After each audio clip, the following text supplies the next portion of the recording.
Welcome to the Pulse of the Heartland podcast, the podcast where no topic is off limits. Now, welcome the boys of the Heartland, Bryant, Ryan, Clark, Joey, and Trent. Welcome to the Pulse of the Heartland podcast. This is episode 18. Just want to thank everybody for listening, sticking with us here, listening to the previous podcast, letting us know what you want to hear, don't what you want to hear, giving us pointers, how we're doing. Joey, how can everybody get a hold of us? You can find us on our social medias, Twitter and Instagram at Heartland Pulse, Facebook and YouTube. Go ahead and just search Pulse of the Heartland. You'll find us on there. You can hear us on all the major podcast platforms, Apple, Google, Spotify, iHeartRadio. And then if you need to get the link from us, let us know in one of the DMs, and we'll get you that anchor link. All right. Joey, what are you sipping on? I'm doing a little vodka and diet cherry Pepsi tonight. Just felt like something other than beer. Yeah? In a mixed drink type of mood, huh? Yeah. I was a little tired earlier. I figured I'd get some caffeine while I get some vodka, and yeah, we'll see how it goes. Nothing wrong with that. That's the best combination there, Joey. Fist bump, yeah. bud. Thanks, Carl. Fist bump. All right, Clark, what are you sipping on? I'm also going the caffeine liquor route. I've got the old Coca-Cola. This time it's getting drowned in a little bit of Crown. Nice. Solid. All right. Ryan, what are you drinking? From Minor Brewing here in Hill City in the Black Hills. I got the Minor Santa Paws. It's a hops-free winter warmer. Very, very good. Very smooth. Hops free, huh? Yes, sir. All right. And Bryant, what's on the can tonight? I don't know if I can do it anymore because I think I'm about to top it with this one. It was like a Christmas lager that I got from Barntown. I was over there on New Year's and I bought a 4-pack of it. It's the Home Alone title with him with the hands on his cheeks, except it's Post Malone and it's called a Home Malone Dunkel. So I saw that can this week and I thought, oh, that'd be perfect for Bryant. Yep. Nope. I bought a 4-pack. It was love at first sight. So I had it at the bar on New Year's. It's actually pretty good. Like I said, you drink a couple and you move on from it. But no, like I said, this was the one. My whole philosophy of buying by either the name or the can. Home Alone's my favorite Christmas movie. It just made sense. Bryant, is that a Barntown beer? Yeah, Barntown in Des Moines. Nice. Clark, did you see that? See what? I'm sorry. Did you see that can in your neck of the woods? I was going to say, that's a pretty good reach for Barntown. I'm trying to remember because I was with my wife. Yeah. We were out. I didn't know if somewhere. you were traveling or not, but. Nope. Not this past weekend. Oh, no, that's fine. That's good reach for Barntown. I really like that. Iowa breweries are getting some far reach anyway because we're starting to get a bunch down here in Missouri. So with Like, a can, like Big Grove and Confluence and stuff. yeah, and so one of the beers I was going to do tonight was from Toppling Goliath up in Decorah. Instead of Pseudo Sue, I was going to do their double IPA and do King Sue. That's got a big yellow T-Rex on it, and I love all of the Toppling Goliath beers. So that's huge reach for them. So that's cool. Absolutely. with a can like Home Malone, I mean, that thing should be worldwide. Yeah. Oh, I agree. It was the party I went to. It was a big hit, and the unfortunate thing is I only had 4 of them, so I had to divvy amongst two good friends, and then I kept the 4th one to myself because I'm selfish. I just kept it in my car. So. Well, I mean, you got to have it for the pod. So. Well, exactly. I'm making sacrifices to my social life just to have this type of content right here. Yep. Much appreciated. We all thank you, Bryant. Thank you. You're welcome.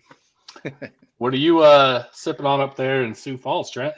I am sipping on a new Belgium sour. It's Dominga Mimosa Sour. It's Ryan talked about sours like one of the first podcasts, so I had to try them, and now I'm kind of hooked on them. So Nice. very good, delicious. Aren't they? Yeah, didn't think I'd like them, but I really do. I think I had that one when we flew out to Mexico. We were at the airport, and I believe they had a New Belgium bar there. Yeah, it's strictly very New Belgium. very orange flavor at first, and then that sour hits you. It's really good. Yeah. So, all right, but let's jump into college football. A lot of bowl games have been played since we last talked, and you heard us talk about those games. So, the New Year's 6 games, they're all done. The 2 of the playoff games are done. The national championship is set, Georgia and Alabama. There's just been a lot of fun bowl games to watch, like the New Year's 6 games. The Utah and Ohio State game was crazy. Purdue, Tennessee, that game was nuts. Right. I don't know if you guys have any other bowl games that you had fun watching.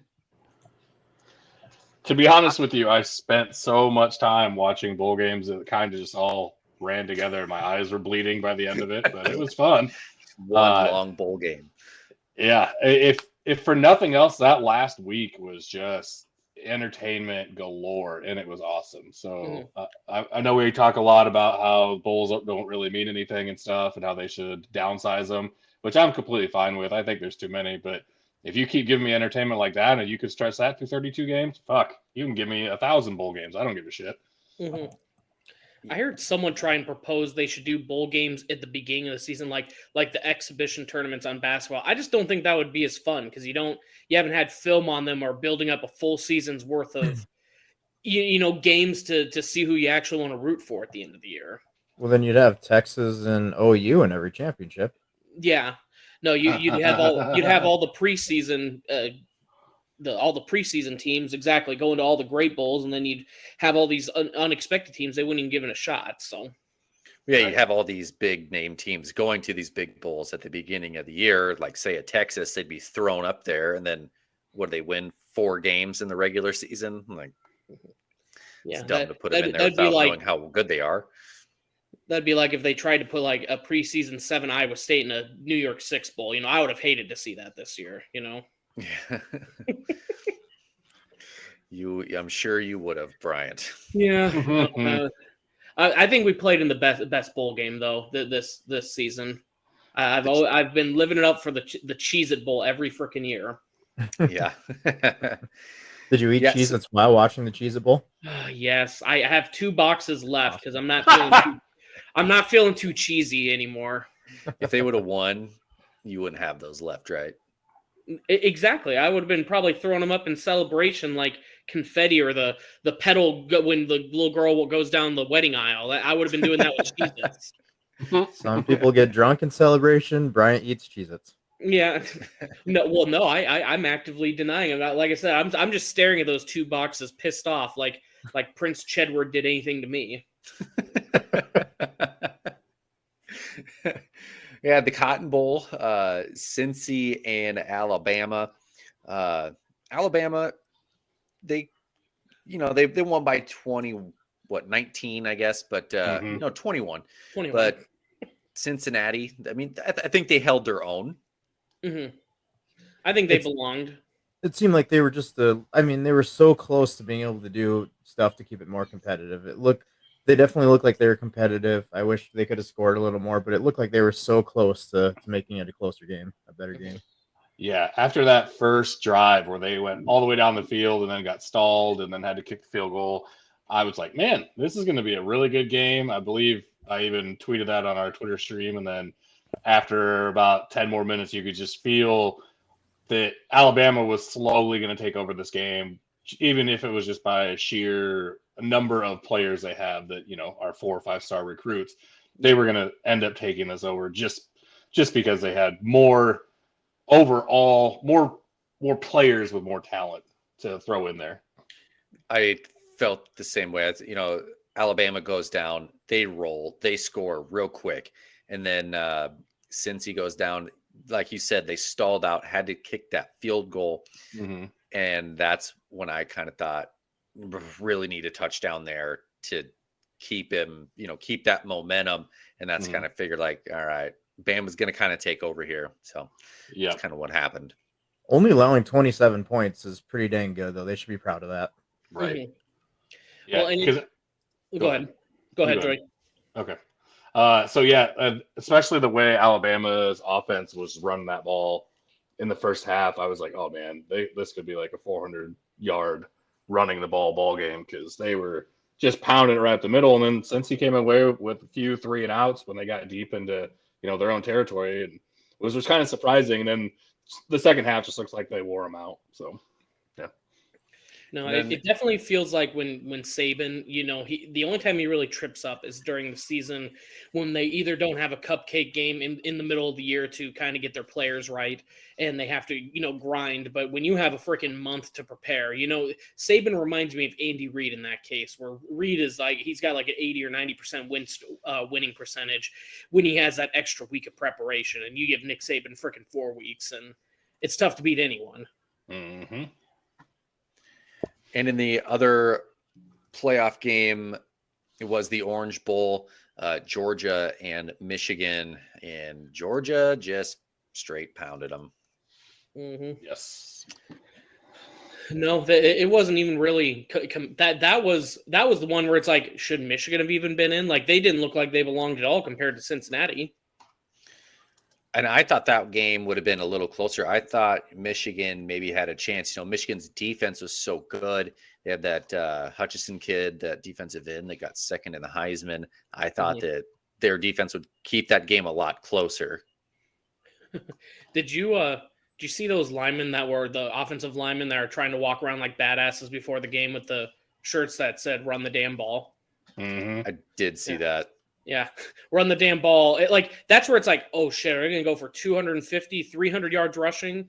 No, they average like 3 yards a carry and for 84 yards total. That was just, you got to walk the walk if you're going to talk the talk.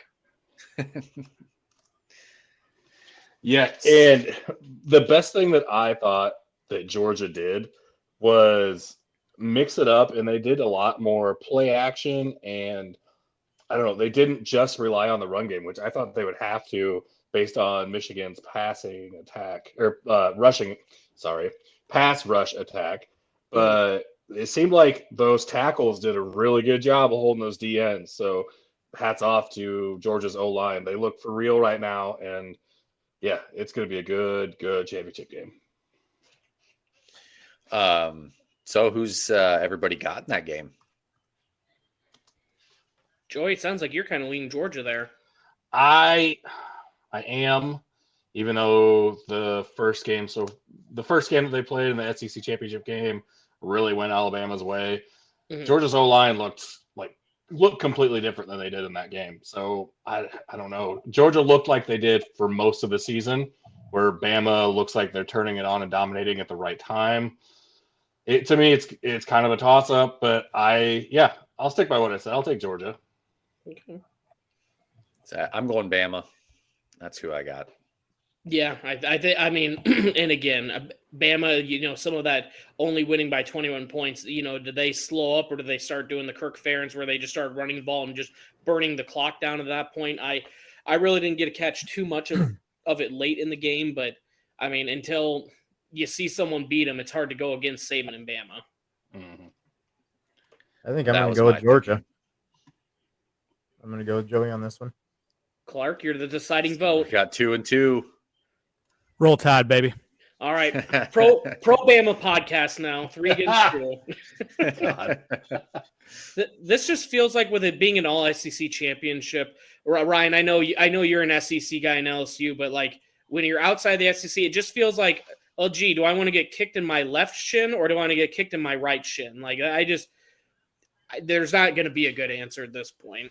Well, and for me, I'm always going to be anti-Alabama. So if you ever want a non-biased opinion when it comes to Alabama, don't ask me. Sounds like you're just a hater like the rest of us. Yeah. I will gladly admit to hating Bama. I just obviously I'm always rooting for the little guy, but I don't have anything against Georgia or any of the other SEC teams. God dang, Bama just no. It's a battle of Goliath. They're both hateable. Mm-hmm. Yeah.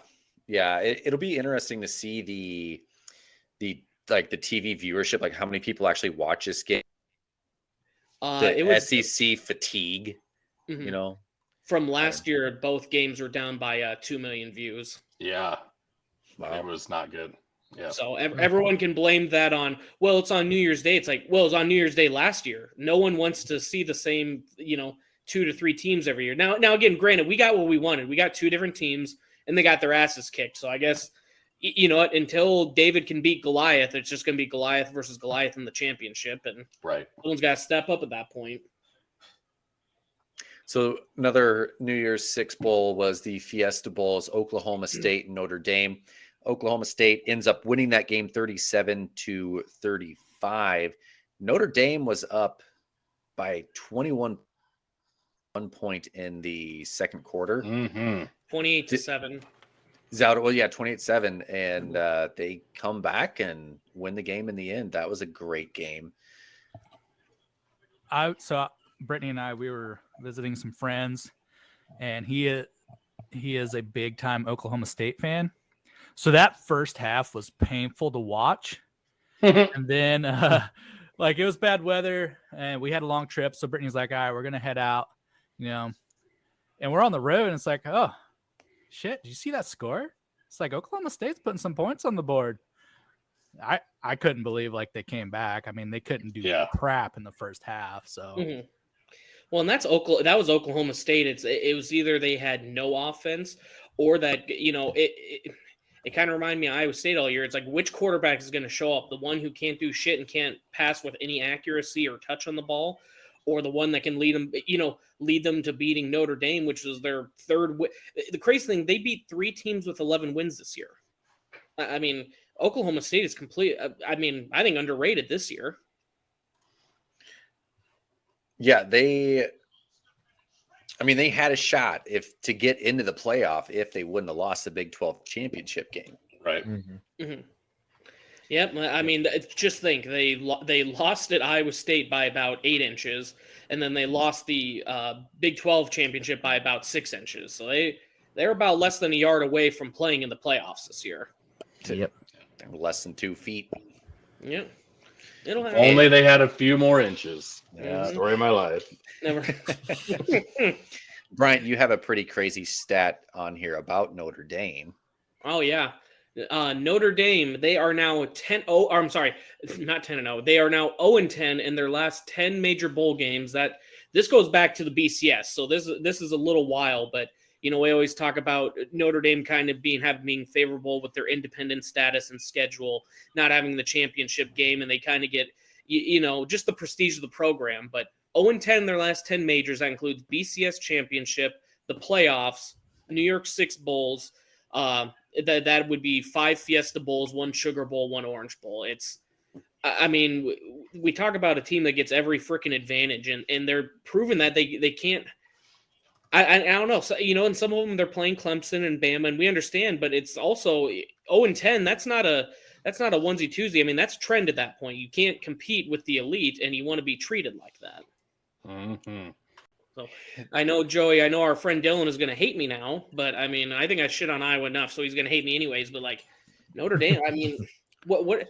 Maybe this Marcus Freeman, maybe he gets it done for him, gets him to take that next step. But it's just crazy that Brian Kelly could build that program so high, but he couldn't win any major, bowl game. Yeah, and I don't think Dylan will hate you for it. I mean, he likes him and follows him because his wife does. So he graduated from there. So yeah, I'm with you. I don't know how they don't get it done. And it seems like when they do have good teams, they get fucking shit stomped by other good teams. I don't get it. Mm-hmm. I think what I heard is Bryant hates Catholics. The end. Yeah. Touchdown Jesus. Bryant's all for the convicts when it's convicts versus Catholics. Yeah, when it comes to Catholics, they do a lot of touching down on some children. But no, we're just going to go. And I'm just kidding. That's just a Methodist hating a Catholic. I don't want to start any religious war here. I'm just Bryant starting a whole war in the Heartland. Yeah. Oh God, I've been to South Bend once in my life, and that was good. I didn't even see the good part of town. I drove through all the warehouses where they make the steel coils and shit, and I was like, that's enough. I don't need to see any more of this. So the game right after that, the Rose Bowl. It was Utah and Ohio State. Another awesome game. Utah goes up. They're up 14 at halftime. Ohio State comes storming back in the second half and end up winning 48-45. Smith, I don't even know how to say his last name. Njigba, yeah. Yep. He went crazy. 15 catches, 347 yards, and 3 touchdowns. Yep. Hold on 1 second. I think we have to give our LSU fan the stage for a second. What you got there, Ryan? We got number 21 LSU defeating number 15 or 16 Kentucky, 65-60. Yep. And they covered the spread. What's that, Bryant? I said, and they covered the spread. That's what a lot of people say is good teams win, but great teams cover. Yep. So that's exciting. I don't think anyone ever expected LSU to be a top 25 team, let alone beating a Kentucky. Mm-hmm.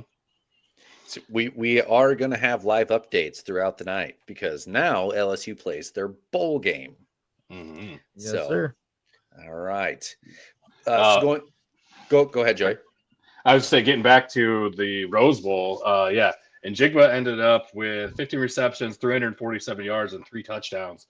And C.J. Stroud, the quarterback for Ohio State, went the fuck off, 573 yards, 6 touchdowns with 1 interception. I thought Ohio State was definitely going to lose this in the middle of like the second, beginning of the third when they were down 14 still. And I was pretty happy with my pick that Utah was going to win, especially with all of Ohio State's big name receivers sitting out. And man, they just showed up in the second. That was fucking awesome. I enjoyed every second of that second half.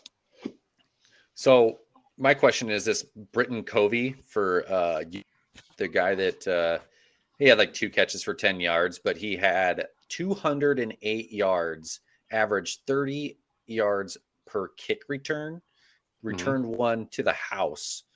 My question is, what round is Bill Belichick and the Patriots going to draft this guy in? Well, I didn't see the game. Does he got the right complexion or something? He does. He does. Okay. Yeah. He's let's see. A gym rat? Is that what you're saying? Or a coach's son? He's 5'8".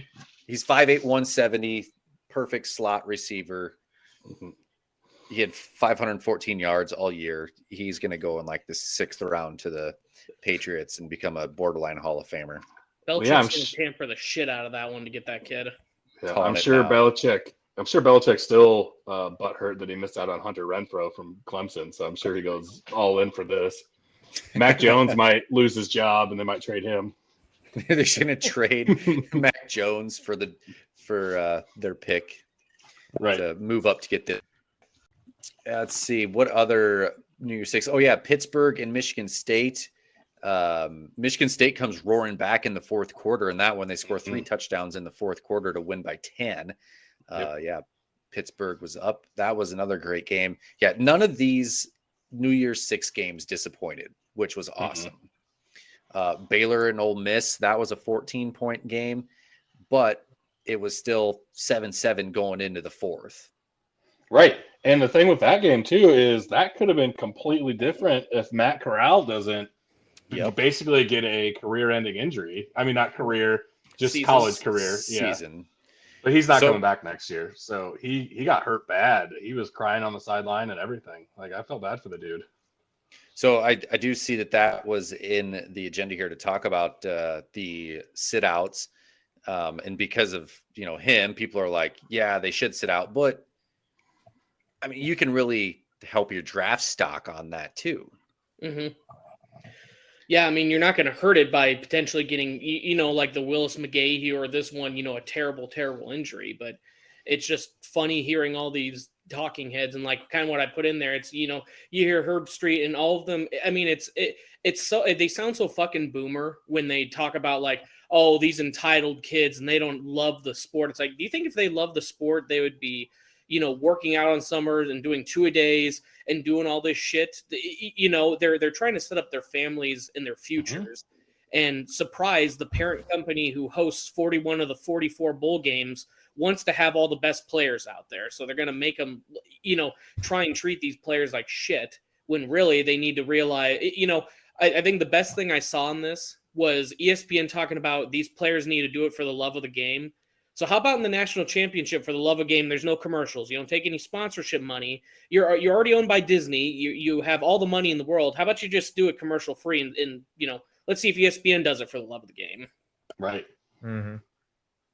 Yeah, I am completely for, especially if we're paying them now, like give them the choice. If they want to sit out, sit out. If they want to play, play. Like it's completely up to them. And it should have been the whole time. Like you can't force someone to have to play if they know that their next step is going to be the NFL. I mean, even if it's not, and they just don't want to hurt their bodies, like because coaches leave all the fucking time before the end of the season, and you have interim coaches coaching in bowl games. Like it should be completely the same level for the whole team, whether you're a player, coach, administrative person, whatever. Hey, speaking of coaches here that left, update on the Texas Bowl. LSU was down 7-0. K-State's boys. That was a good touchdown that K-State just had. Yeah, it was. All of a stretch. I wonder if we're going to see, though, with all these players that are, and again, like I think Spencer Rattler, the one that I know of, he got like 100,000 by Raising Cane's. Everyone that gets this NIL money, I wonder if there's going to be stipulations in their contract, or I really haven't done too much research on how they get the money, but I wonder if they're going to start having these, hey, we're going to pay you star money, but if you don't fulfill your end of the contract or play the full season, to get this exposure, then we're not going to pay you all the way, or maybe there's like a, we'll pay you half now and half later kind of back end portion of it. Yep. From what I've seen so far, it's basically the Wild West out there where they just, here's your money, use it as you want. It could be for good, can be for bad, doing whatever the fuck you want with it. But yeah, at some point it's either going to be, like you said, half up front, half at the end. You're going to get, paychecks throughout the season, or you're going to get performance-based NIL money, where if you score so many touchdowns. Can you imagine how much money Gordon could have turned that into when he was in college? Gordon? Flash Gordon, whenever he was selling weed all throughout his college career. I was like, what college did Jeff Gordon go to? I didn't even know. You had me scratching my brain like, Melvin Gordon? Who are we talking about here? I mean, back when he was in college, like the dude was selling weed hardcore. I can't remember how much he made in a year, but it was ridiculous. I read this article too, and he would like get it in the mail and then drive to like Dallas and Fort Worth and sell it all. And it was a ridiculous amount of money. It tens of thousands of dollars a month. Mm-hmm. Well, look he's got to pay for gas, dude. How is he supposed to get up gas? Come on. I mean, look at Marcus Vick. He could have used his brother's name, and he was the starting quarterback of Virginia Tech and stuff. Look at the money he could have spent on weed that he got, kicked out of school for. So, they didn't have to gamble on some illegal activities, Right.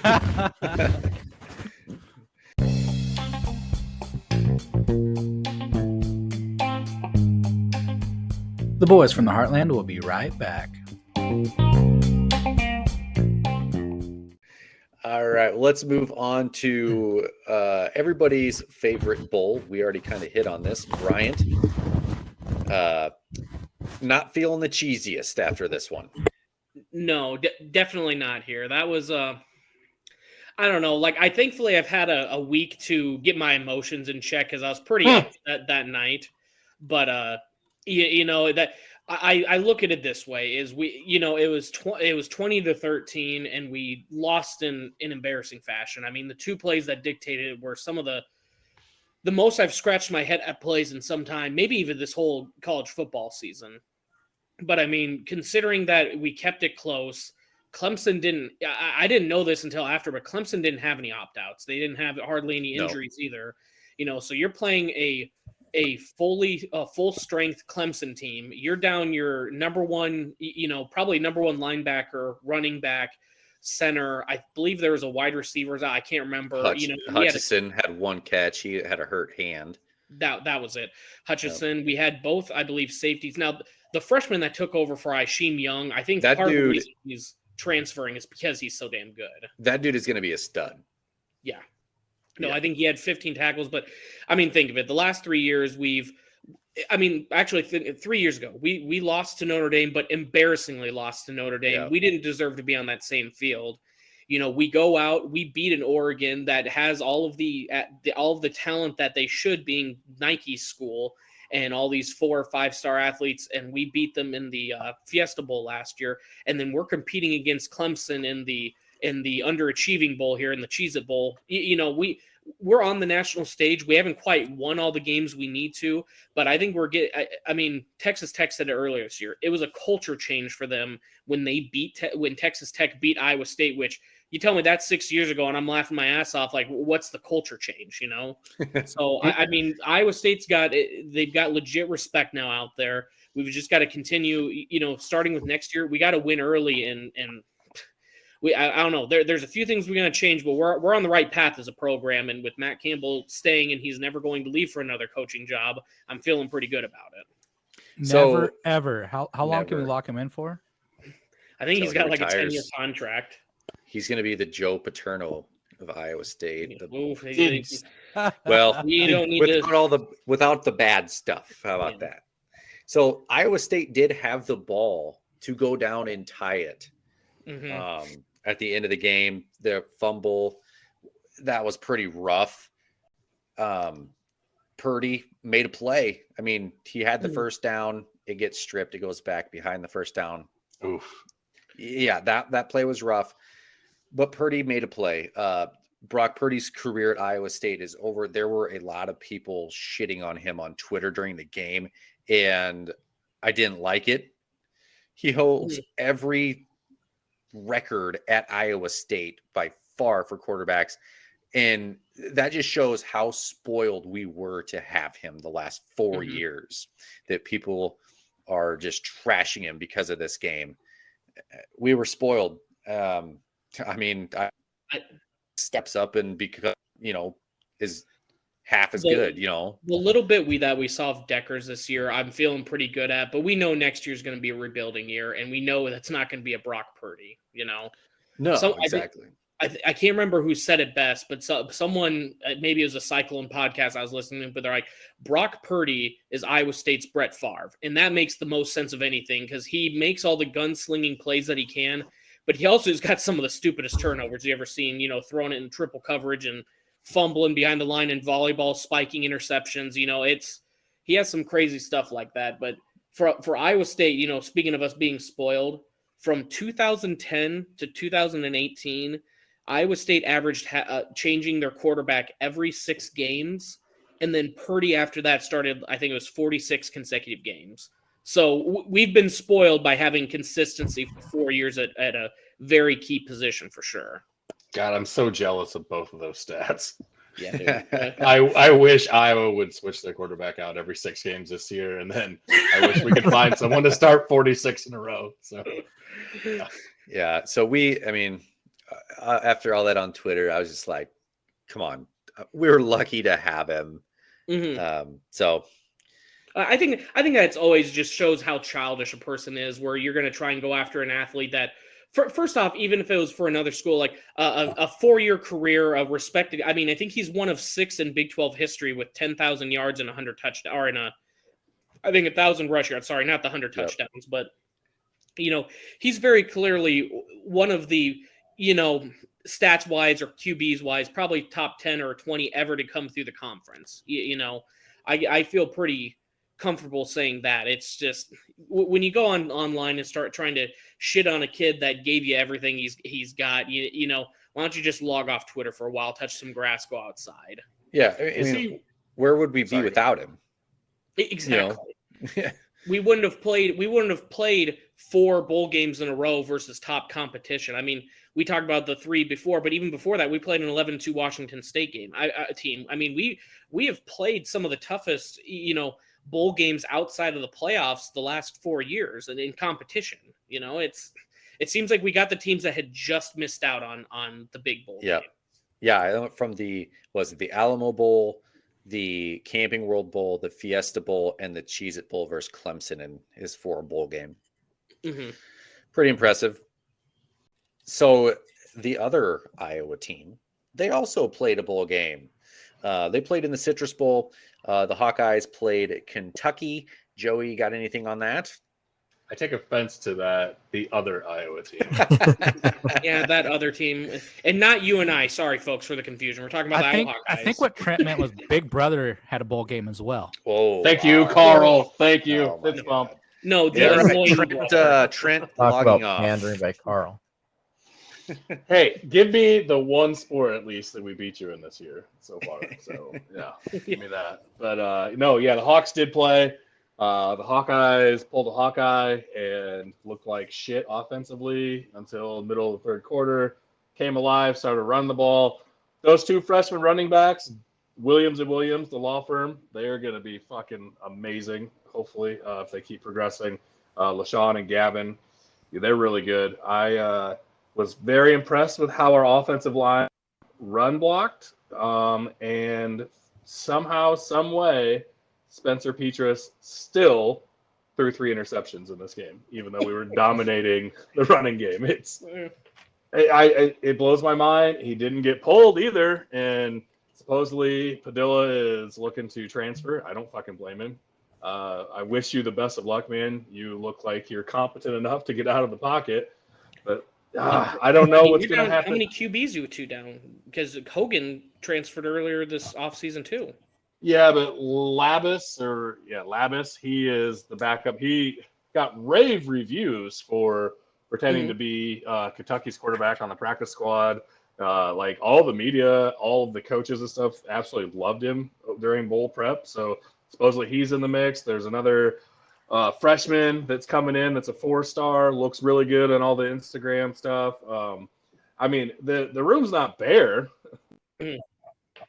Is beyond me, and everyone knows how Kirk is. He will take loyalty over anything, and so there won't be any transfers coming in. Why would you look for that? They have not been a Hawkeye their whole career, so yeah, that's just not going to be there. So I don't know. Play calling to me was a little suspect here and there. I thought we had a good game plan with the running game finally, and a team that couldn't really stop us, and then all of a sudden we're passing the ball on first, second, and running on third and long, and I'm like, what the fuck are we doing?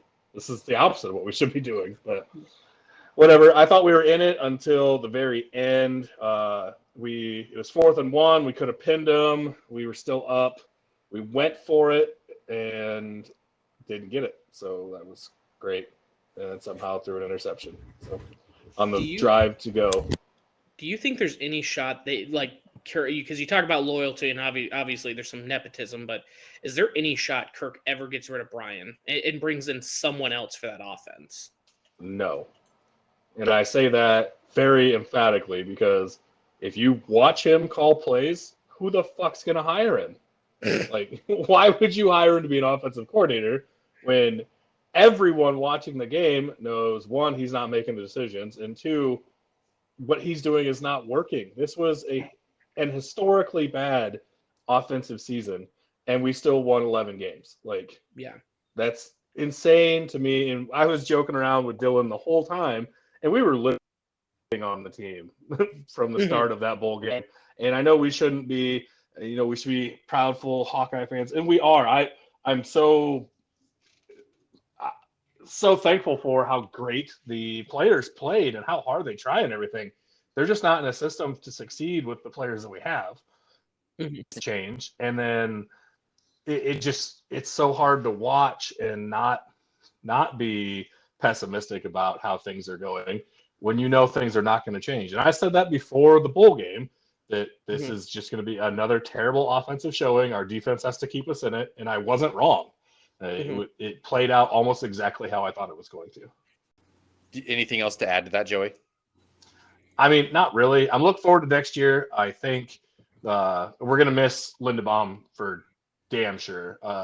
Kyler's shot, I think, moves over, and then we fill in at guard. I think our offensive line's better. I don't think they're going to be the great offensive line that we've had in the past, but I'm really, really excited about the law firm. I think they can push and get up the field better than Tyler Goodson did. Which I think, I mean, don't get me wrong, I'm very appreciative of how good Goodson was. I hope he does really good in the NFL, but he was never that up and down smash mouth running back. And then when we did have IKM come in, Kelly Barton, he fumbled. So we really didn't have that hit you in the mouth type of running back this year. And I think we've got two of them that can, and also both of them look like they have breakaway speed. So could be really good 1-2 punch for us next year with the running backs. Our receivers are still coming back. They're young. It's going to all depend on that quarterback. And I don't know who it's going to be yet. I don't think they do either. So. And anyone that tries and use the long form outside of this, Joey has that trademarked. So don't you dare use that. You have to at least credit Pulse of the Heartland or at least subscribe. One of the two. Will come at you. Ben Jarvis, Green Ellis, if you want some, let's go, bro. Let's go. Yeah, come on the pod and discuss. So Ryan, can we get a update on the Texas Bowl? Still 7-0, and it's not looking great for LSU since they have no starters. But yep, still 7-0. Defense is looking pretty good though. They have up until this pass interference. Yep. Never mind. I must be behind then, so at least I know what's going to happen on this next play. But yes, I've got a drink update. Ooh, let's hear it. I just poured the last of the Just Ledo It. Ah, nice. Ooh. That's didn't you have that bottle was at your wedding? It was sitting in the side room with all my belongings, waiting for a moment whenever I could share it with How do you spell close that? friends. Ledo. Yeah. Just spell it out. Sound it out. Ledo. L-E-D-O. No. What are you? Come on. This is Well, you're some kind of I cowboy. wouldn't ask how to spell it and embarrass myself if I knew how to spell it. Oh, it is called Just Ledo It. I thought you were making a pun just there. imagine you're an LSU fan for a second, okay? Oh, no. That is Those L-E silent X's. Yeah, I got it. Yeah. O-U-X. Yeah, Just Ledo It, cinnamon clove honey. Okay. I'm not a big whiskey guy. I've been thinking about maybe that's what I'm going to get into this year. I don't know. So this is just a double cask straight whiskey that I had. So nothing flavored. Well, it makes sense. I'm not It's huge got a on the cowboy flavored on whiskeys, there. but You NFR fans. that's right. So their website is really fucking cool too. They got all of their stuff on there. So I've it's enjoyed bottled by watching that. the 1890 spirits, but I saw that you had a link to Just Ledo It liquors, or what is it? Yeah, that was on Instagram. I can't find them on Twitter right now. But yeah, it's. Let me see if I can pull it back up. This is great content. Yeah. So No, I mean, if getting ready you to put this drink on my it straight or you Instagram, so mix. I gotta tag them here. Yep, it's Just Ledo Spirits. Let's Just Ledo It Spirits. Yep. Okay. Well, you'll have to give us a recipe on the next pod or something. I'm gonna have to look something up then, because my recipe is usually ice, liquor, Coke. Oh, there you go. Well, I'll write that's a that good down. That's a cocktail right there. That's 3 ingredients. Cocaine. That's right. It's whatever you're feeling, There you go. That's what keeps him awake. The booger sugar. Yeah. I get it from Torres. Don't tell.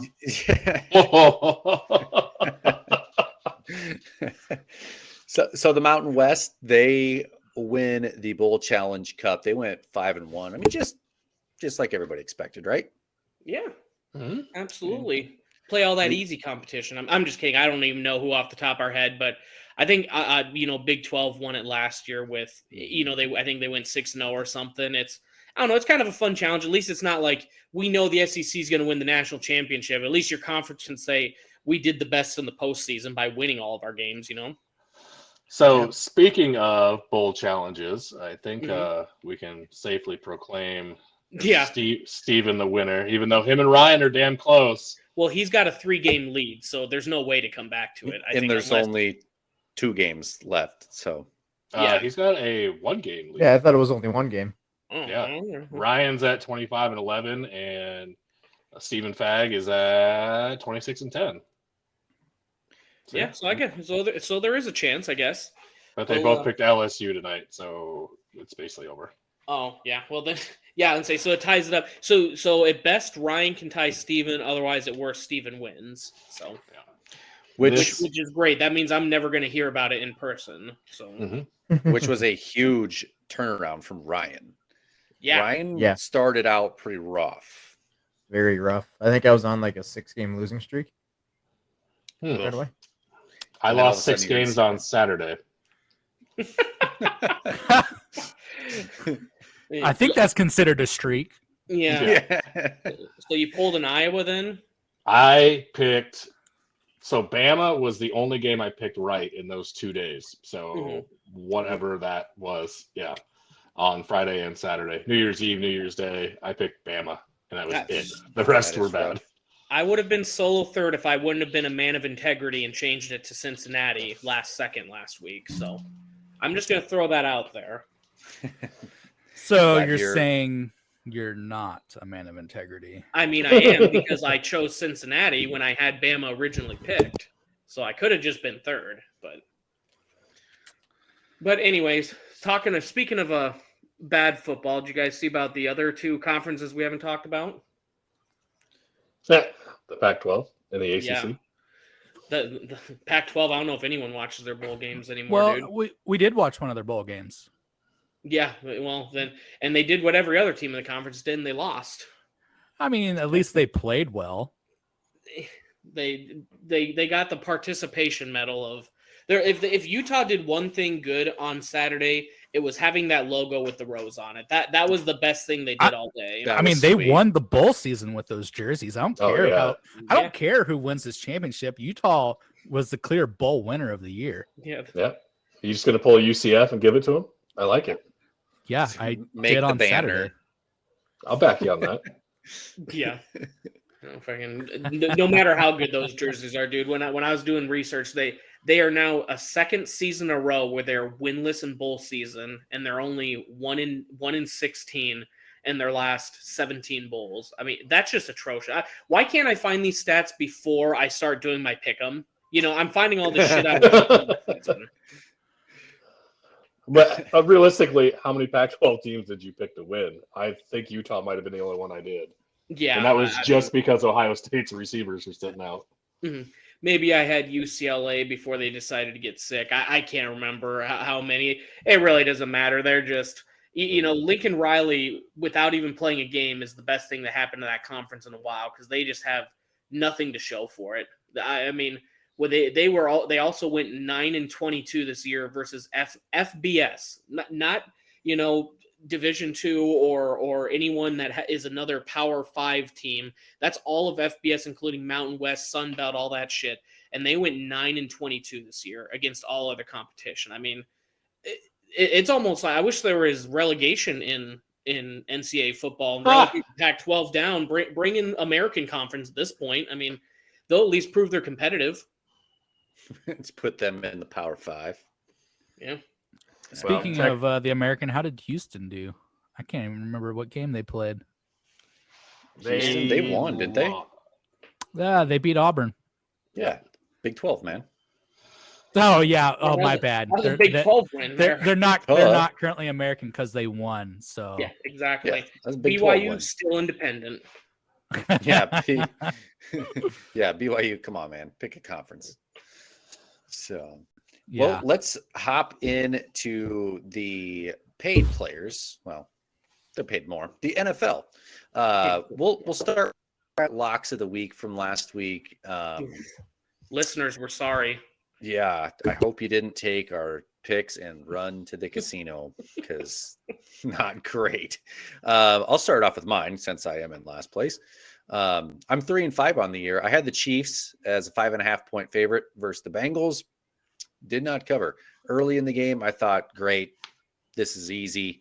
Chiefs are going to run away. Didn't happen. Then the Bengals, they get multiple chances from the 1-yard line at the end of the game. I'm sure Bryant will have a little bit to talk about this later. Mm-hmm. But, yeah, Chiefs, they lost. Yes, I'm blaming Trent, by the way. It is all Trent's fault that Yeah. he lost.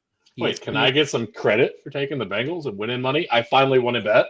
No, because you finally want to bet. Trent continues to lose no matter who he picks. he is a curse. Yeah, his power of picking losers is better than you picking a random winner. It's true. That is true. So Joey Hamilton won a bet here. Speaking of Joey, you're next on this list, so don't about your being awesome. I did not talk any shit. I just wanted to brag that I won a bet. That's all I wanted. But and yeah, you got I your did. $10. Okay. Yep. Carl paid his bets, so that's good. Yeah. I took the Texans at plus 12.5. Going into the fourth quarter, they were only down 3, and I was like, "Fuck yes, this is going to be great." 7 minutes to go, the Niners kicked a field goal, I think, and then all hell just broke loose. And I was like, "Oh god damn it, why?" Then they scored another field goal and another touchdown, and I got screwed. So yeah, who could imagine that big juggernaut of the Texans team to blow a lead late in the game? Man, but they beat the Chargers, they beat the Rams. They've been holding it close. I mean, I don't know. When I watch them and I watch the Lions play, they always seem to be right there, and then just they fall apart at the end. Where like if you watch the Jags, the Jets, I guess the Jets look good this week, but any of the other bottom tier teams, it's like right off the bat they just suck. So yeah. Well, I don't know. I was like disappointed. Like the Jags, I mean, you can't lose by 50 if you don't suck from the beginning. Right, exactly. Which they did this week. Mm-hmm. All right, Clark, you're up next. Where to begin?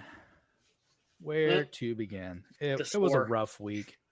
Oh, the score? You want that first? Maybe I don't want to give you the score.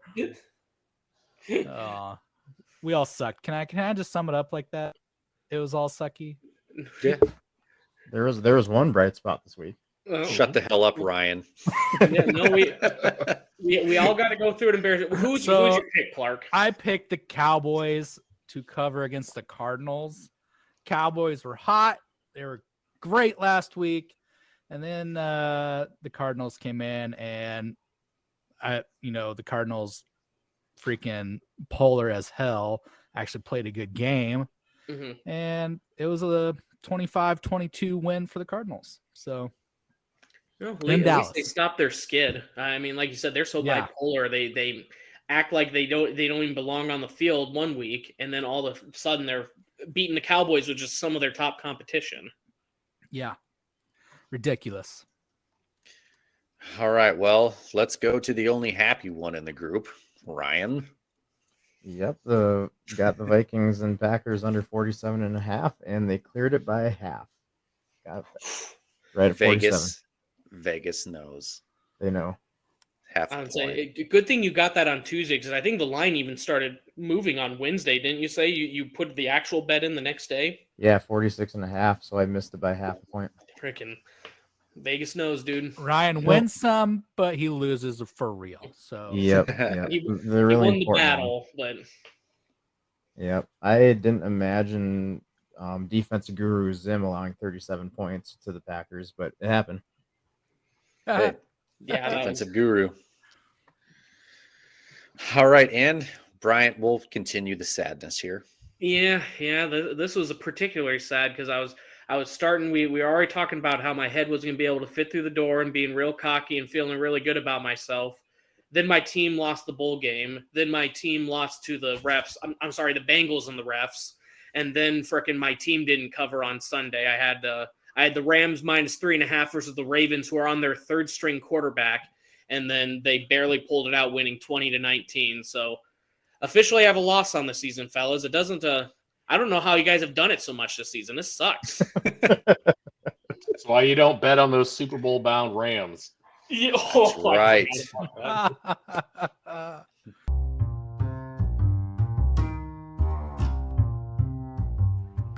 The boys from the Heartland will be right back. Does anyone have our picks just written down somewhere? The Super Bowl picks, I got them. Yeah. Oh, I got them in this notebook here. Do you want me to go back? And Joey's. Chargers and Yeah. Rams. Yeah, So they're far, all Super Bowl. LA. They're terrible. Yeah, I would say, while you're looking that up, we should look at that after the Chiefs recap, because it's kind of starting to boil over my hatred of the fucking the jerk off session of the media with Joe Burrow this last weekend here, dude. Big Bro Joe. Okay, you let's- have Patrick Mahomes as your quarterback. You can't tell me about jerk off session to quarterbacks. Oh, yeah. After this weekend, trust me, this was probably easily worse than anything of Mahomes this year. Yeah, the Super Bowl year and hell, last year it wasn't as good of a season. They know Mahomes is the standard for if you're going to be an elite quarterback now. I've never seen people just declare a Hall of Famer and all of this so fast because of one game where a guy got all of the. I mean, he even admitted in the post game like 4 times, "Oh yeah, we got some calls," when really they got. I mean, I hate to be the typical Iowa State fan that bitches about the refs, but it was proven that I believe it was the Bengals winning percentage based on Vegas improved by 60% because of the flags that were thrown in this game. I believe the quote was, "We got a few calls." Yeah, that Joe few Burrow said calls. in the post game. Yeah. Oof. At least Probably he's not. aware, though.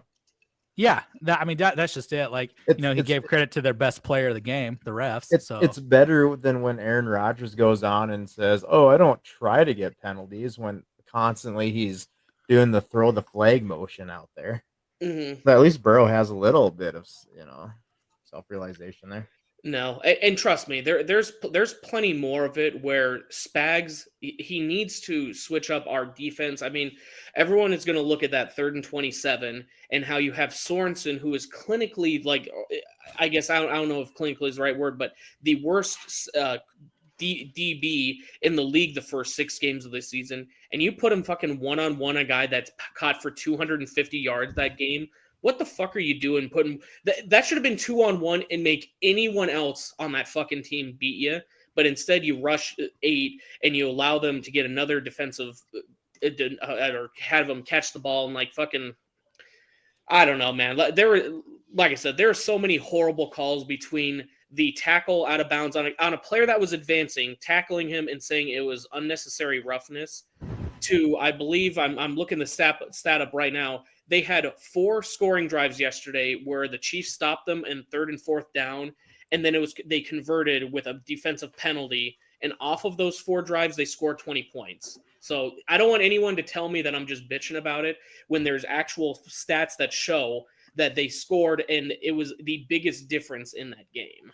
Like, That and is the thing is, it only takes one of those not getting called to make the difference. Like, they had to call all of those egregious, just ridiculous penalties to make it happen. Well, and I don't know if you saw this, Clark. Did you see that they had substituted in that crew late? Yeah, they had like 4 different officials on the field that were not scheduled for that game. Yeah. So they had a bunch of and there's still no answer from the NFL, and you never will, because they're never going to subject people that, I'm sure the refs aren't compensated well. They're never going to subject them to answering the questions in the post game. But that's a topic for another conversation, because they should be employed by the NFL. Like, I agree. Why is it not? It's ridiculous. But so I think the worst pass interference call that comes to mind is receivers running an end post. Like, he goes up, turns in, Burrow throws the ball outside, defenders breaking outside, him and the receiver run into each other, and they called it pass interference. Like, the receiver's not even turning the right direction, and they called pass interference on this. I think that was a 3rd and long on that one too. It was so bad. So bad. No, I think we could go on and on. And again, this is the other thing that I think the more I've watched my teams win, and now I realize when they're playing like shit and where this is not the refs, issue, is we scored 3 fucking points in the second half. When you have Mahomes and you have Kelsey and Hill, that's unacceptable. You go out and score 28 the first. The Bengals aren't known as this, dominant defensive team. You got to produce something. And I don't know if that was Andy Reid's play calling. To be honest, I was kind of napping during half the game because it's like, oh, we're up 28-17. No need to watch this. and then all of a sudden, it's tied up, and then we lose the game on 8 stuffs from the 1.5 yard line, and the refs allow them to burn 4.5 minutes off the clock, which, I mean, that's another conversation with your offense struggling as much as it is. I mean, Clark, do you think that they should have let them score with 1.5 minutes left and try and, have Mahomes magic and push down the field for a score at that point? I don't think they should have until it was about 1 minute left. Like they got him, they got the stop. I'm like, that's good for the D. All right, that's great. Kept him on the end zone. They're going for it on 4th and 1. Hell yeah, get the stop if you can. Like, don't let them have the points. You guys have that momentum going into the overtime. It's fine. But yeah, after they gave him that first down, I was like, are you freaking serious? Like, well, not only that, but what a dumb, like, and this is me now, if I'm going to defend like the Bengals, why the fuck would you ever have a quarterback that was injured all last year consistently on the field with a half yard? All you need is the field goal to win. Why are you having him trying to run that ball? And then he did tweak his leg. I think he's fine. I don't think it was anything major, but it's like that could have easily been your season right there because you're trying to. Every time Joe Burrow was getting up, he was limping. It's like, God, how is this guy doing it? Well, I mean, look at Mahomes when he had that injury and he had that limp. I mean, or that what was it? I can't remember what team it was, but he did a QB sneak and he twisted his knee and was out for a month last year.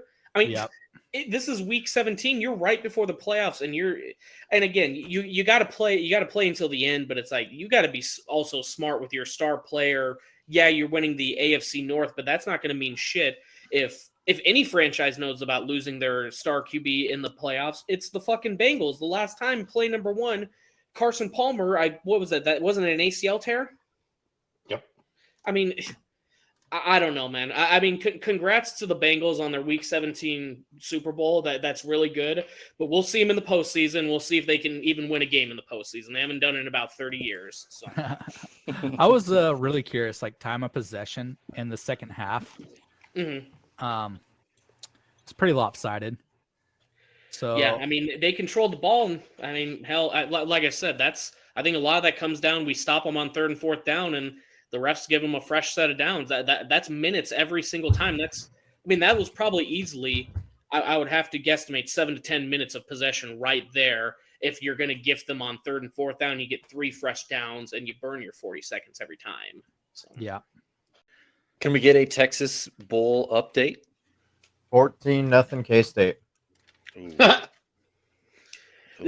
Trent, I think the key is if he's not going to keep updating us, it's not getting any better. No, I'll update it. I was just waiting. I was trying to be nice and I didn't want to interrupt you guys, so I'll definitely keep updating you. I went and made a drink because I didn't want to interrupt you guys either. But did you guys talk about how the Chiefs should have went and just let them score to get Mahomes the ball back? Yes. Okay, I'll shut up then. That was the Bryant where I, got laundry done, took Turbo for a walk, mixing the drink and we got enough texts back and forth between Carl and Bryant knowing that this was coming, so we were prepared. All right, let's head on over to the Minnesota Vikings. They played the Packers. Oh God. They played the Packers on Sunday night, and that was just embarrassing.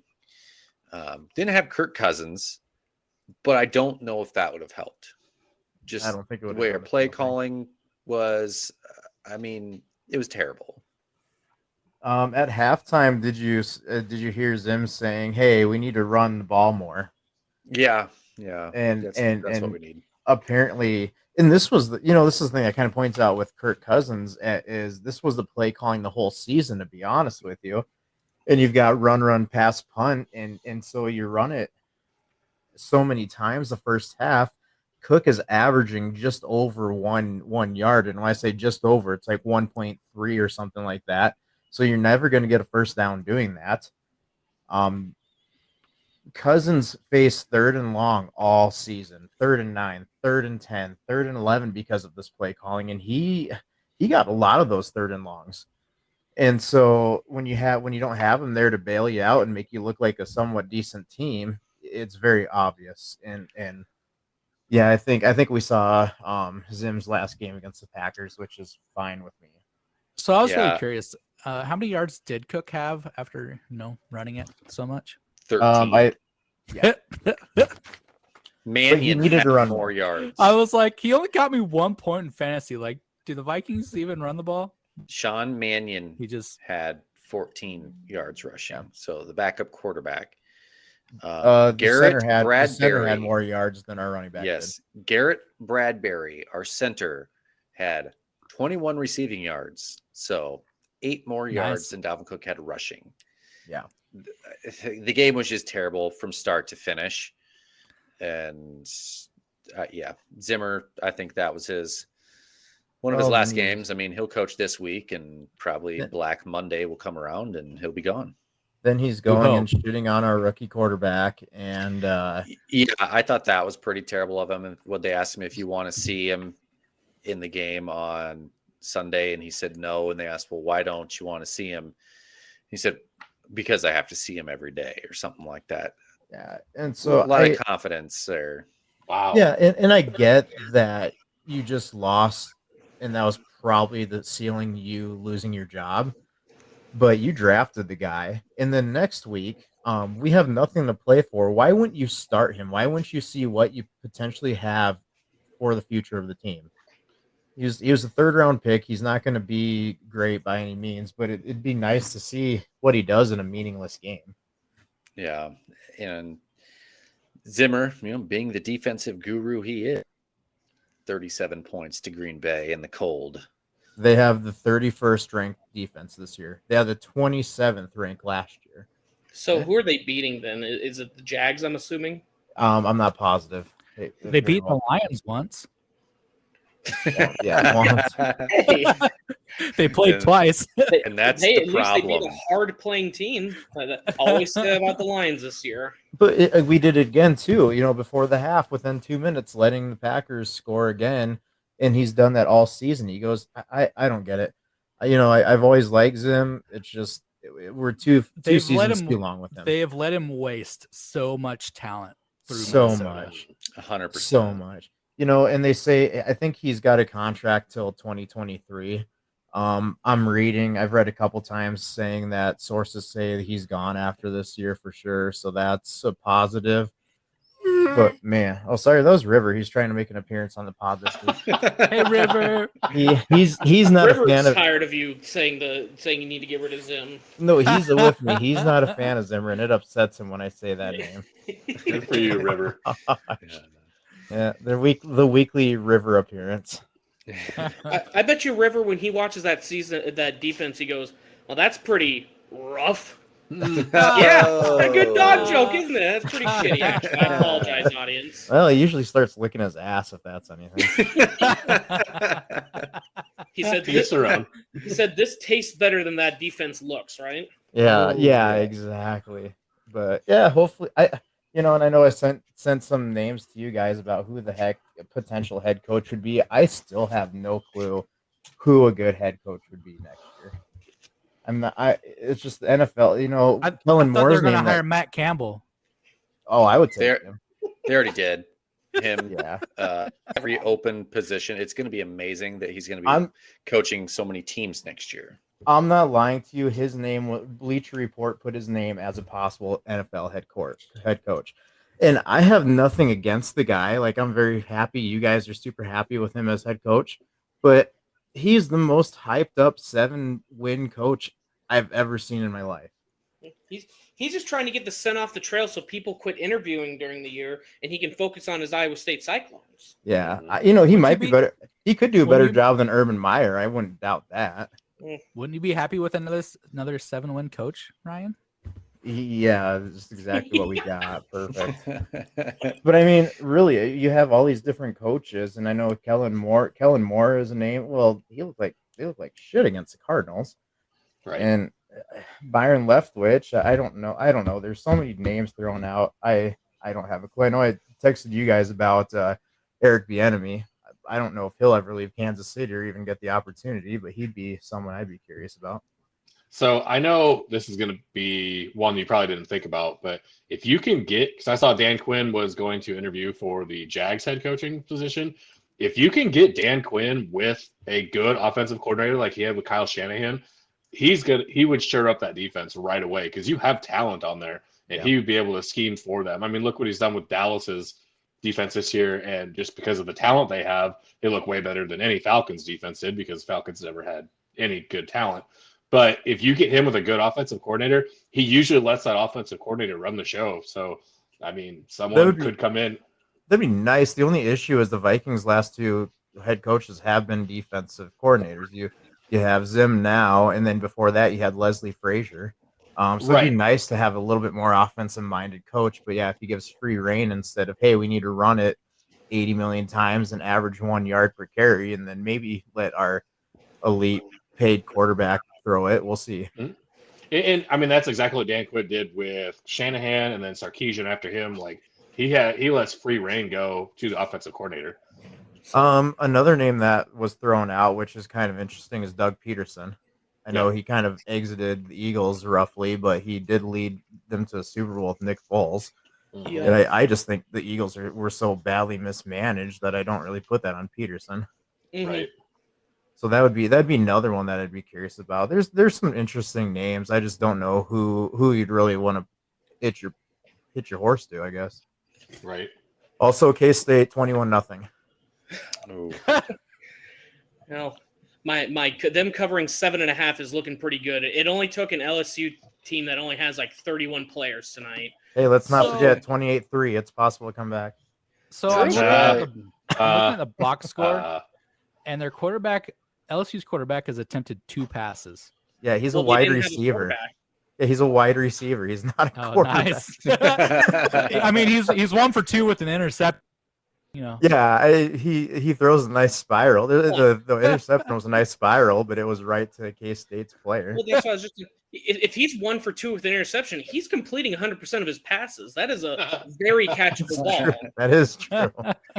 Yeah, when you've got a wide receiver who didn't even play wide receiver this year, as your quarterback, that's an issue. Wait, Ryan, you mean you weren't sold on that 3-minute montage that ESPN put together of his high school quarterbacking days? Strangely enough, I was not. No. Which brings another point with the Vikings game. Justin Jefferson played a wide receiver in high school. Why didn't he try quarterback this week? Right? Fucking. You mean he played quarterback in high school? Yeah, he played quarterback in high school. So why not have him do it against the Packers, right? I mean, couldn't have been worse than Mannion. Yep. Yeah, well, at least you Mannion sound like did Zimmer. that bad. Mannion was 22 for 36. Like, Was he on the roster this whole year, or was this like a last-minute signing here? No, so they drafted Mond and then they dropped him in the preseason.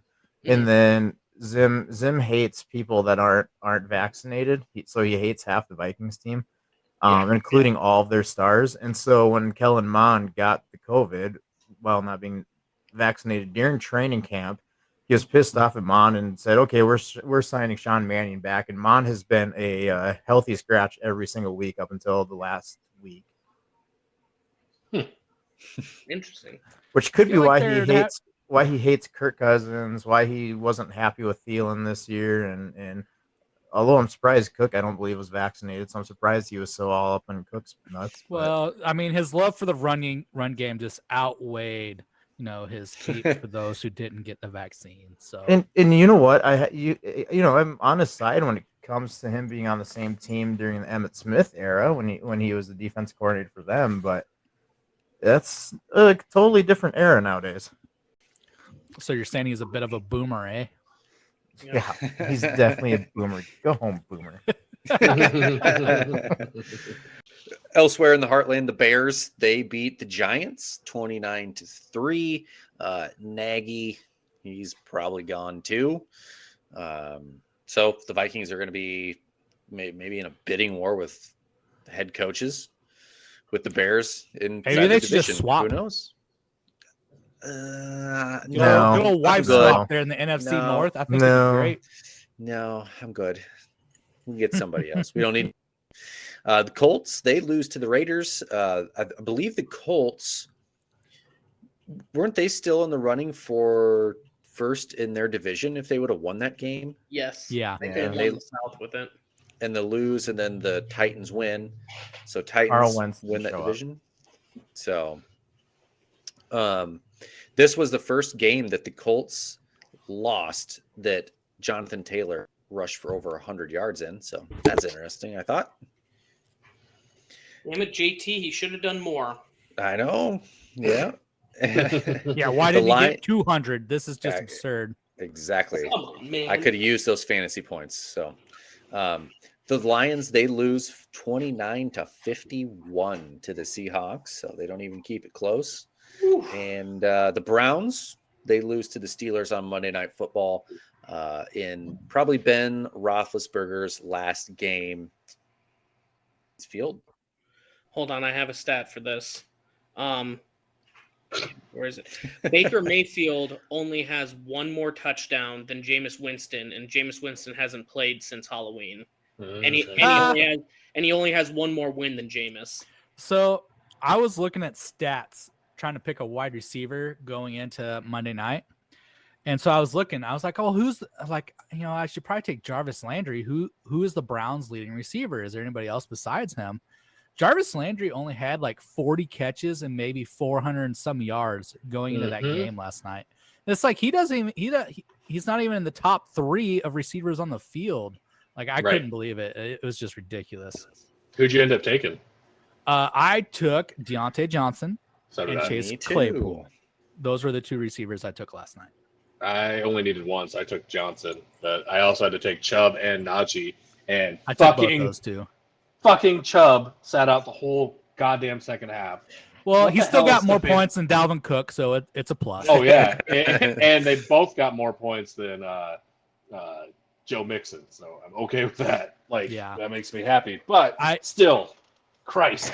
The 2 running backs I replaced had a respectable 1 and 2 points. So it was all wins, baby.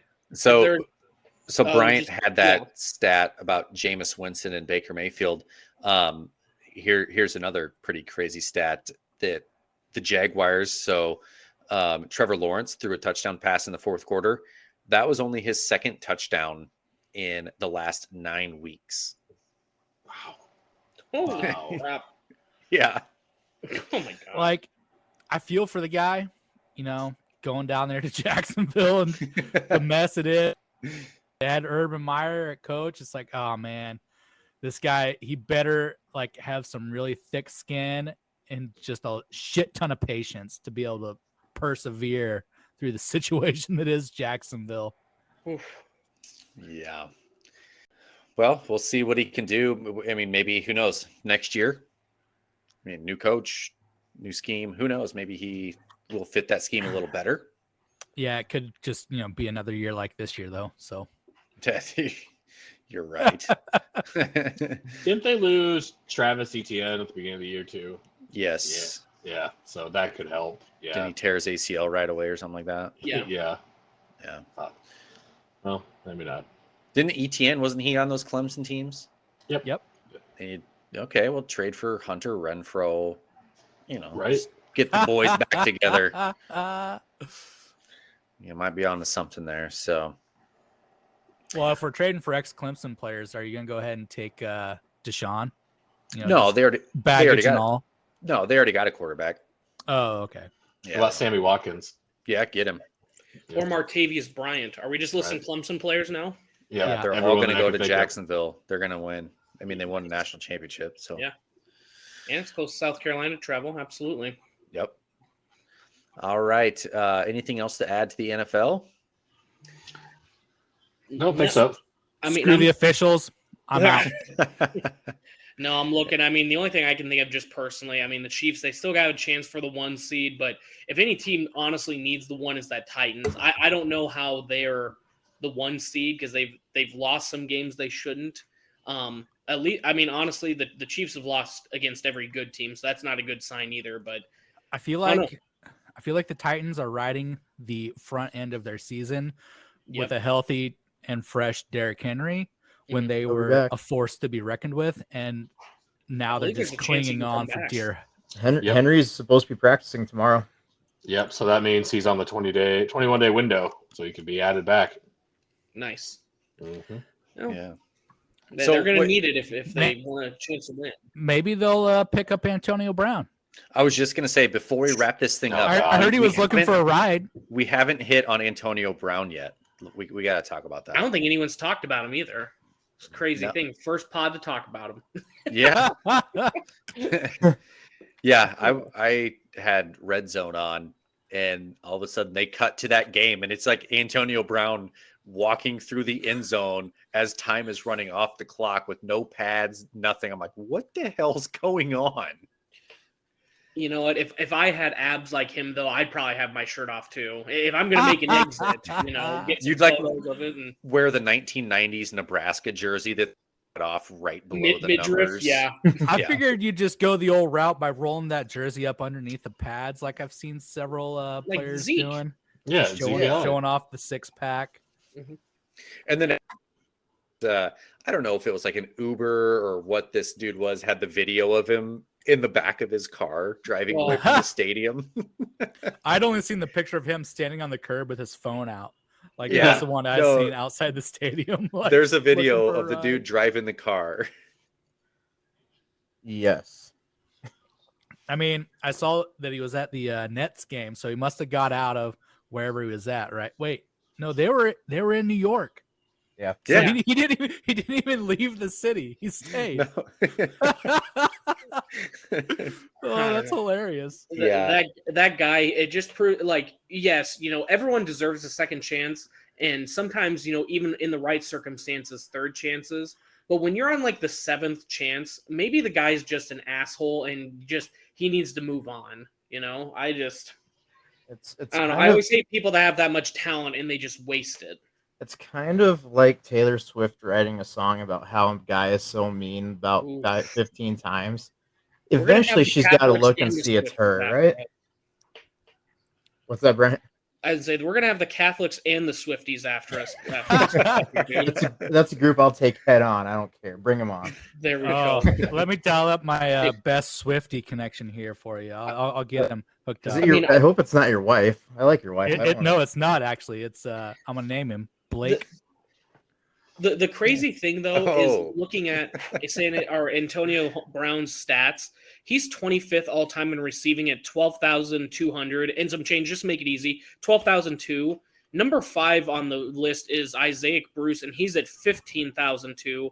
I mean, just think if he hadn't been dicking around or made himself somewhat available to these teams and not been such a freaking diva, he would have been top 5 or even 4 all time, probably this year with a chance at being 3. And instead, he just everything like Mike Tomlin, how he dealt with him that many years, and Le'Veon Bell on the same team. I mean, just what a waste of fucking talent, man. It's just kind of sad, honestly. Did you guys watch Big Ben's final Heinz game last night? No. Watch some of it. I watched the first half. Nope. The ending was pretty cool. It was just seeing him leave the stadium and all that stuff. It was pretty cool to watch. Mhm. I've never been a huge fan of his. I'm not a huge Pittsburgh fan altogether, to be honest. But it was cool to watch. I think I'm 31 or 32. What the hell am I? I'm 31 or 32, one of those two. and he's been part of my football watching for 18 years. That's a pretty good chunk of my life that I've been seeing. I was gonna him say around. it's hard not to respect that career. Yes. Winning those 2 Super Bowls. Gosh, what was it? 2005 and 2008 when they Yeah. won. He went I think so. 2006. Oh, update. I'm 32, so got that confirmed. It's I thought so. I checked- 2006 was the final year with Cower, so it would have been the 2005 season when they won the Super Bowl. Yeah, then 2005 February season, 2006 Super Bowl. Yep. So yeah, Bill Cower was on the Manning cast last night, so I was trying to look it up. So Big Ben won a Super Bowl under Bill Cower, 2005. Cower retired after the next season, and then Tomlin became coach, had a year, and then they won the Super Bowl on Tomlin's second year. So it's just crazy the amount of success he had there early on. Hey, Texas Bowl update. LSU actually made it across the 50. Saw that. Oh, shit. Hey-o. They get points for that? They should. No. They No. get participation ribbons for it. All right. Here's a piece of trivia for you. Last college team to beat Big Ben. Iowa. Yep, Iowa. in 2003. That's the only stat Iowa fans bring up about him. It's the only one that matters. Was that the Independence Bowl, wasn't it? No, it was the very beginning of the season.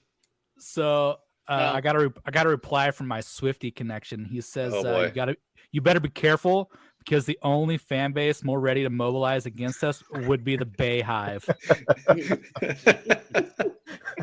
Is this Blake from your wedding? From GC. And the bachelor party. Okay. Oh yeah, that's the Blake. Yeah. When I was growing up, I would probably always think like, oh, the fan base that scares me the most are like Marilyn Manson listeners and like juggalos, right? Now the insane clown posse. Exactly. Now it's The the juggalos? fucking the Bay Hive and the fucking Swifties. They'll cancel you faster than you can log on to fucking Twitter and defend yourself, dude. Well, Oh, guys, there's it probably was at least- fun. It's probably fun at least doing this with you. I 1,000. hope the Swifties don't take me out. There's probably Yeah. about a good 1,000 TikToks out there right now just canceling us right now. Yeah. There you go. So I guess F these does guys. Blake listen? Is Blake listening to the podcast? I don't know if he does or doesn't, but Well, if he doesn't, now he has to listen to this pretty much all the way to the end. So we're picking up a stream right there. So There we go. there we Yeah. go. Yeah. That's 10 more cents for us, boys. That's right. Ryan, if he comes at you, you just got to shake it off, shake it off. Oh, wow. Ooh. We're canceling Joey after that too. Joey, Oh, yeah. why you gotta be so mean, Joey? Exactly. Joey, what are you trying to build up some bad blood here? What are you doing? I came at you like a wrecking ball. Oh, wrong. That's not. That's- That's uh, Miley. Come on. Miley's more respectable than Taylor. Joe, when we started this, I knew that you were trouble. Miley Cyrus, she was a feature in my probably my best Christmas outfit ever. Oh yeah, Right. that was great.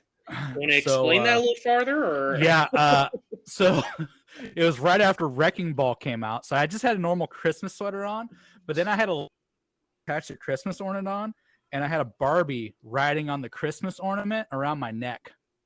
Nice. Okay. Nice. Yeah, that So, was yeah. pretty great.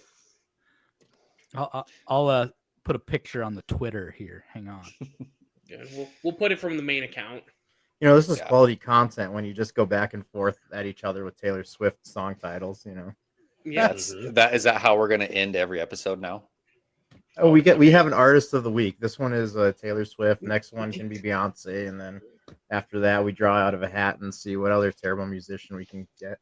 It was a sad time whenever we started up pulling content. And I don't wasn't think we tell the Turnpike. audience. I think they just have to start guessing on what artists we're trying to.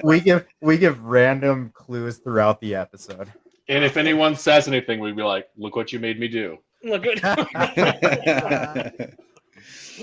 All right. Well, let's wrap this thing up here. Everybody, thanks for listening and sticking with us here. Again, if you want to hear us talk about something else that's not Taylor Swift related, let us know. Or maybe you want to hear more Taylor Swift. Sure, whatever. Joey, how can people get a hold of us to let us know that we talk too much about Taylor Swift? Well, if you have bad blood with us, you need to calm down. And you can find us in our DMs on Twitter and Instagram at Heartland Pulse. And also look us up on Facebook and YouTube. Search Pulse of the Heartland. And again, we're on all the major platforms: Apple, Spotify, Google, iHeart. And if you have any questions or want to get that link from us, just let us know. We'll send you the anchor link. And that is it. And this is a very delicate subject. All right. Well, I guess if we're going to go Taylor Swift, we'll try not to let the slamming screen door hit her ass on the way out. Thanks for listening. Appreciate you. Enchanted.